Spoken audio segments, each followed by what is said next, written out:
run them lights up. We need like 10,000 lights on this mother. Yo. Any. What's up, Starter Do Crew? It's yours truly, Snort. Right now, I'm gonna get into 10 most notorious steppers. There's a link to the video down in the description. Also, my Twitter will not be down, and whatnot be down in the description. Follow me on the ground. That's how you get filled in on things. I don't know when this is gonna drop, but currently I'm in the 7-day ban on YouTube. 7-day ban on YouTube for the second time this year. Crazy. Anyways, go get to it. Individuals are labeled barbaric, savage, and even downright demonic. But in the underground world, they're held at the highest standard, the upper echelons of the streets. These are the 10 most notorious steppers.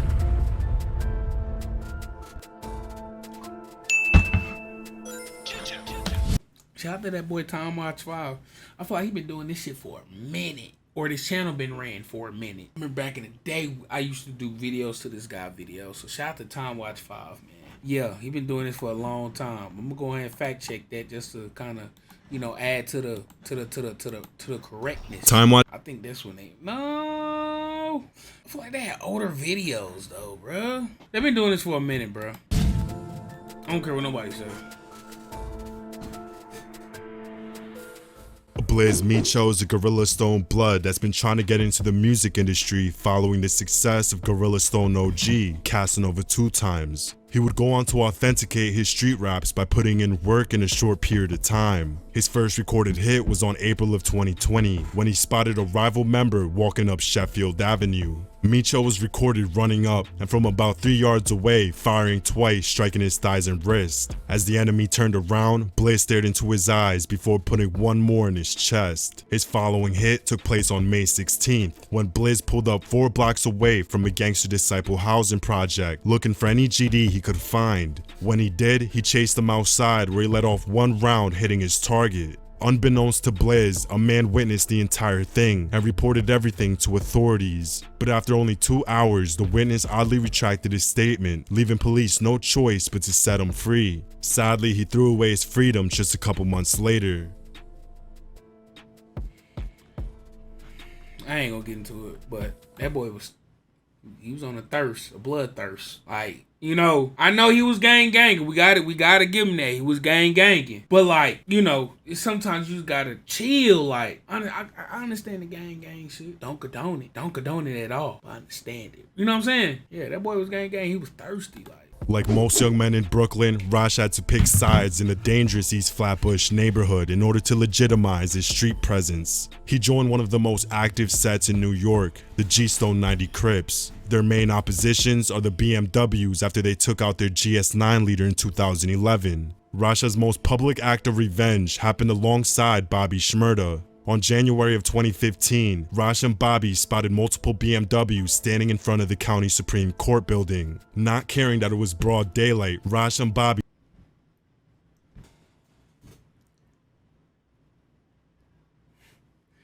Is this one of the boys that Bobby dropped in that song? Name he dropped in that song? Hey, is this one of the boys that boy Bobby Shmurda dropped in that song? Now I'm sitting here thinking about the song because I ain't heard it in a minute. You know what I'm saying? It popped off 2014, so yeah. Anyway. Rasha, he and Chop niggas. And we wildin', we some hot. Yeah! I think that's him. dumped on him in front of multiple witnesses. On the following month, Rasha continued by kicking in the door of a bodega on Clarkson Ave, then spraying every BMW member inside. Again, Rasha ran off unscathed. He would repeat these hits cross-country, getting oppositions in Miami and even piercing random bystanders by mistake. By the end of 2014, GS9 was dominating everything from the streets to the music industry. This is when the feds took it upon themselves to dismantle the entire organization. Man, I got Ksoo in here. That's crazy. Ksoo became a loose cannon after rivals took out his brother, Willie Addison.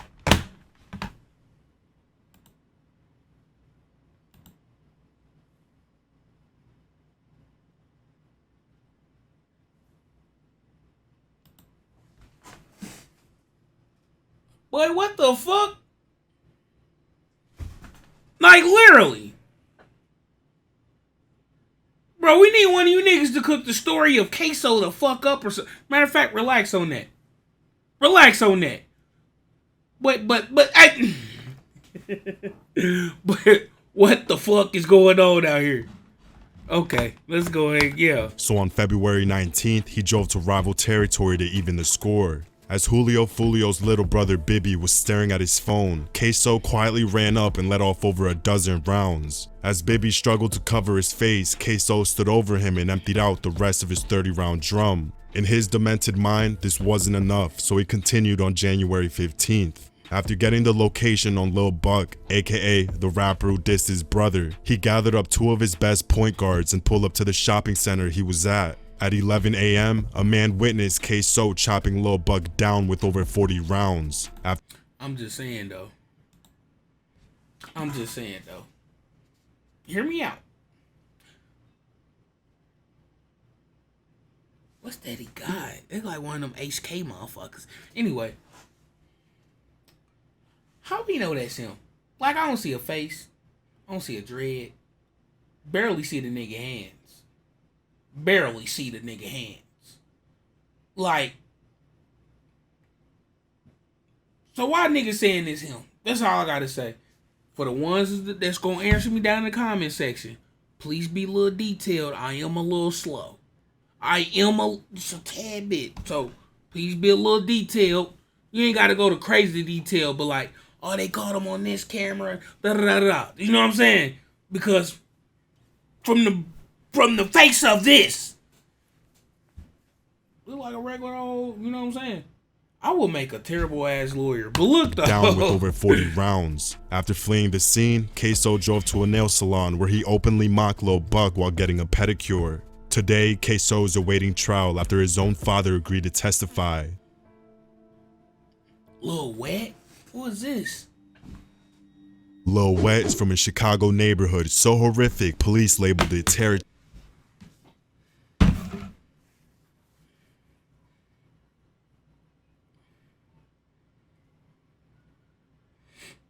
Alright, I'm just coming to the realization that nobody on this list has any chill. I'm just coming into okay, nobody got no chill on this list. Cause boy, what the fuck? Town. The 2x4 block radius is home to the Black Mob, as well as the Notorious NLMB set that's comprised of over 4 gangs put together. The fact that these people are so intertwined but at the same time at war with each other caused one of the messiest summers in Chicago history. With over 90 days of consecutive gunplay, everyone from pets to bystanders were getting caught in the chaos. Pets? Due to Lil Wet's involvement, there would be numerous failed attempts on Bro, these niggas that be doing everybody from pets to goddamn his life. Eventually, Black Mob got so desperate that they took out his father in frustration. As soon as Lil Wet got the news, he strapped up and went out looking for war. At 3 p.m. the following day, he spotted his targets inside of a fish and chicken spot. Kicking the door wide open, he began eliminating them one by one. It wouldn't take long before detectives made the connection between this and his father's incident. So on April of 2017, he was charged with quadruple bodies. Luckily for him, after 3 years of trial, his entire case was dismissed due to witnesses refusing to cooperate. Bruh. They got K on this motherfucker. This Chicago native was a sweet, innocent girl who attended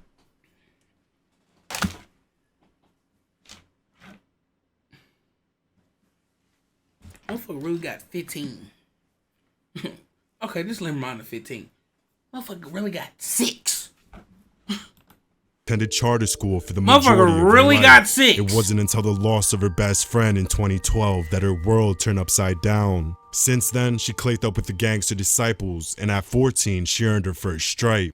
In August of 2011, she spotted O.D. Perry riding a bike from a corner store back to Parkway Gardens. As he rode through 64th and King Drive, she let off 2 rounds, striking O.D. in the left side. Witnesses said they seen him fall off his bike and try to run away. That's when she let off 10 more. This time, he would never get back up. The following day, she posted a selfie holding the revolver she took from O.D., thus creating O Block. As time went on, she became more and more deranged.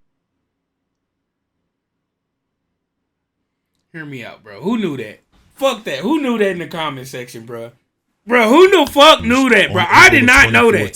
Chief Keef's cousin Mario Hess was in Chicago celebrating his brand new record deal. At 9:45 p.m., she spotted him sitting at a stop sign talking to some women. Without hesitation, K.I. cheese grated his car with over 24 holes. Ironically, she met the same fate 2 days later.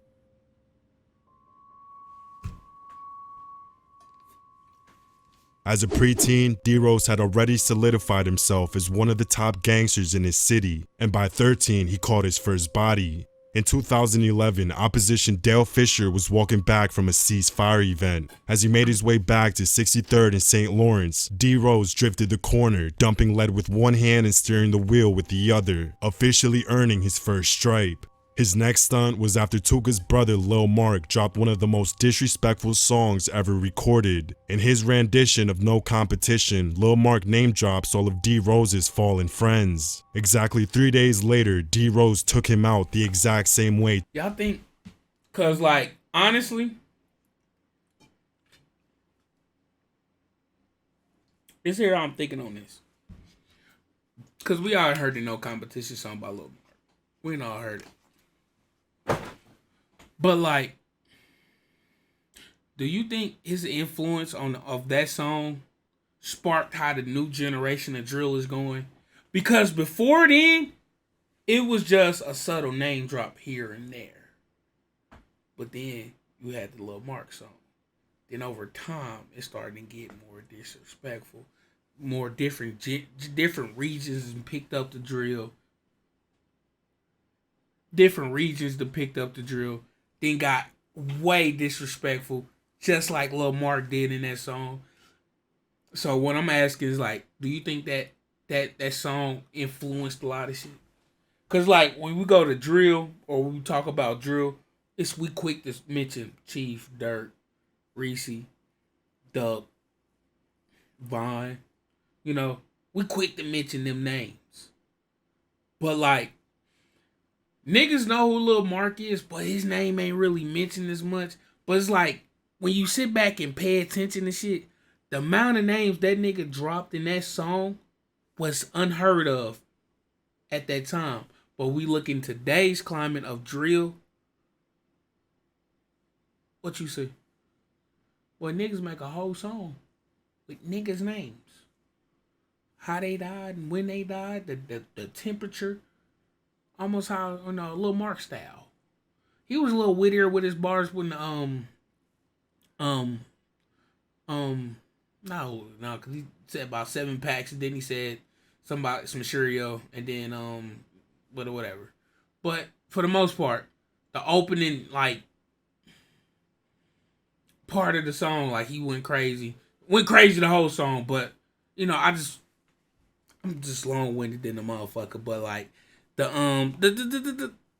Basically the influence. I'm just gonna leave it right there because I go on and on. Tuga got dropped, standing at a bus stop. Crazy enough, he drove back to the scene just minutes later to show off his work on Instagram Live.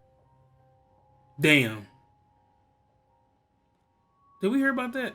One of King Von's first acts of aggression was in 2012. On a brisk October afternoon, Modell and his cousin were walking down the 63rd block of South Rhodes Avenue. That's when Vaughn jumped out a moving vehicle and began letting off. As the cousin got on his knees to shield Modell, Vaughn stood over them both and let off 5 more. 2 years after that, he caught his most infamous body and avenged his fallen friend, O.D. Perry. On April of 2014, Vaughn was leaving his parole officer making his way back home. Before entering Parkway Gardens, he recognized K.I. playing dice on his corner. As she bent over to roll the dice, Vaughn walked up and let off 7 times. Attempting to stumble away, Vaughn stopped her and whispered something in her ear before putting 2 more directly in her jaw, officially getting back for the entire Parkway Gardens. I knew that was gonna have this boy on here. The bizarre thing about Melly is that he went from being a high school varsity basketball player to a psychopath overnight. On September of 2008, his friend Zico Walker was slaughtered in a McDonald's park. You think this shit really happened overnight though? Not really. I don't think this shit happened overnight. Parking lot. This hit Melly hard because he was trying to follow in his footsteps and get a scholarship to play ball. So the next day, he quit the team and joined the 051 Young Money Renegades. By 2014, Melly's name rang bells after his first attack on the infamous OTF family. Lil Durk's cousin Nooski was in Chicago 2 days after signing his first record deal. At 3:20 p.m., he was sitting in his car at the Village Square Mall, waiting for his girlfriend to come out. That's when Melly creeped up and fired non-stop until Nooski hit the gas pedal, colliding into the store. Melly's next hit on OTF was on March of 2015, when Durk's manager Chino Dollars drove to a food spot on Stony Island Ave. As he ate his cheeseburger inside of his car, Melly casually stuck his arm in and began letting off. After this, Durk had no choice but to put money on his head. So on a late Chicago night, Melly attended a gang-infested house party. That's where someone recorded Nathaniel Hicks ripping into Melly in a packed living room. Nah, this shit just wouldn't leave that alone. Skinny Me is a demonic figure born and raised in North Philadelphia. Living on 29th and Jefferson, he helped establish the Body Snatchers, a Philly gang. Who the fuck is this nigga? Yo. Who the fuck? Boy? That's comprised. That motherfucker had an X. Infinity. Like, my bad for laughing, but damn. That motherfucker had an infinity. Nigga, we don't know what he's been doing, but what the fuck? Like, who the... And you know what's so crazy? I haven't really tapped in heavy with the Philly shit, man. I haven't. Y'all ask me every day. Latest Philly shit I did, I think it was the too rare shit. What are you on? Paxton Holmes, she chiefing. Or was it the Amir Hurst guy? One of the two. It's like my latest Philly shit, man. Of only elite scorers. His most notorious hit was when him and his co-defendant caught a body, were indicted, found guilty, and still beat the case. After the driver on the mission testified on both of them, the judge handed down a guilty verdict, but by the grace of God, his lawyer found a loophole in the case and took it to the 3rd Federal Circuit. It turns out that the prosecutors allowed the informant to testify behind closed doors, not allowing the defendants to cross-examine him, thus making the entire case invalid, putting Skinny back in the streets. Soon afterwards, he was recruited to AR Ab's OBH Mafia, who operated what the New York Times labeled the largest open-air dope market on the East Coast. In hopes of legitimizing the crew, Skinny Me picked up a microphone and began dropping music. Unfortunately, he was picked up by U.S. Marshals after being on the run for another body. I ain't gonna lie, this is the reason I clicked on the video. The nigga got one eye. No disrespect to niggas with one eye, but listen to me. I seen number 1 on a list of niggas saying notorious steppers. The nigga with one eye is the elite shooter? Yeah! I had to click on this! Coming from a long line of gangster royalty, Les would follow in his grandfather's footsteps by dominating the majority of the east and south side of Chicago at the age of 12. In the early 2000s, GD hoods were mostly groups that hustled together and threw house parties, with the most serious beefs ending in fistfights. That changed in 2005 when Les sparked one of the first wars between multiple GD sets. On a cold December night, the top hustlers, ABM, were throwing one of their biggest house parties ever and had invited only certain hoods. When Lester showed up to party, a man he considered a good friend blocked the doorway and told him he wasn't invited. Realizing that alliances were being built, Lester came back at 12 a.m. with a pocket rocket and blew the face off the guy who kicked him out, aka Jarvis Smith. The back and forth that came afterwards resulted in Lester getting blasted directly in the left eye. With a less than 5% chance of survival, Les managed to walk away with only vision loss. Ultimately, what cemented him as a 5-star general was for his most infamous act of valor. When him and his gang got indicted in 2009, Lester stood up and took all the charges in order for his young soldiers to continue the war. He was sentenced to 24 years in prison. I ain't gonna lie, the last 2 niggas are kind of intriguing, you know. But anyway, this was a list of notorious steppers. I just seen the thumbnail and I'm like, man, we fucked with all kinds of shit. I know it ain't nothing about your favorite rapper. Actually, Vaughn was in here.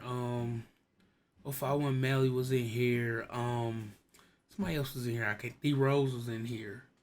But you know, it's like they didn't show them in the thumbnail. They ain't showed them thumbnails. I didn't know that was in here. I knew about the Lester guy though. Yeah. But anyway, what I wanted to get to is, man, if there's any documentaries on a couple few of the guys that we haven't done no documentary on, man, please go ahead and send that to my DM, man. If y'all like these kind of videos, go ahead and let me know. Like I said, YouTube really been on my trail. I might post this on my second channel. I might just post it on my main channel. Who knows? Right now, it's kind of sticky situations.